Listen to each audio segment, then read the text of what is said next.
সারাদিন শুধু চা আর চা, তাই না? এই নিয়ে তো 20 বার চা খাওয়া হয়ে গেল। ধরো চায়ে চুল। তুমি কি চুল দিয়ে চা বানিয়েছো? আসলে আমার খুব হেয়ার ফল হচ্ছে আর কদিনের মধ্যে আমি মনে হয় টাক হয়ে যাবো। আরে এই সমস্যা, এই নাও তুমি এটা ইউজ করো। এটা হলো অ্যালপস গুডনেস এর রোজমেরি ওয়াটার।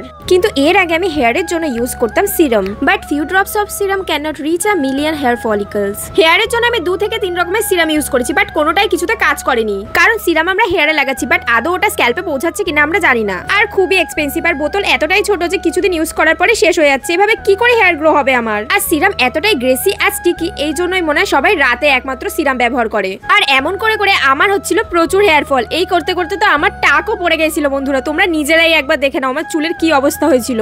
তাই তো আমি এখন ইউজ করি অ্যালপস গুডনেস এর রোজমেরি ওয়াটার স্প্রে। আর এই ওয়াটারটা একদমই নন গ্রেসি, ভেজা চুল শুকনো চুল তোমরা সব সময় এটা ইউজ করতে পারবে। আর এটা ইন্ডিয়ার number 1 only clinically proven rosemary water. আর হেয়ার রিগ্রোতে সাহায্য করে 12 সপ্তাহের মধ্যে। আর এটা যেহেতু স্প্রে ফরম্যাটে আসে, তাই জন্য আমাদের হেয়ারে এটা ইভেনলি স্প্রেড হয়ে যায়। আর এটা ওয়াটার বেসড ফর্মুলায় হয়, এটা non sticky and non greasy. আর এর জন্য স্ক্যাল্প অয়েলি হয় না। আর এটা এতটাই লাইট ওয়েট যে হেয়ারে ইউজ করার পর হেয়ার ওয়াশ করারও দরকার নেই। রোজমেরি রক্ত সঞ্চালন বাড়ায়, যা চুলের বৃদ্ধিতে আমাদের দ্রুত সাহায্য করে। দেখো কিছুদিন আগে পর্যন্ত আমার কতটা হেয়ার ফল হতো, কিন্তু এখন তো আর আমার হেয়ার ফল হয়ই না। দেখো প্রতিদিন ইউজ করে আমার কিন্তু অনেকগুলো বেবি হেয়ারও বেরিয়েছে। প্রোডাক্ট তোমরা পার্পেলে অ্যাভেলেবেল পেয়ে যাবে, তাও আমি স্ক্রিনে কিউআর দিয়ে রাখলাম, স্ক্যান করে কিনতে পারো।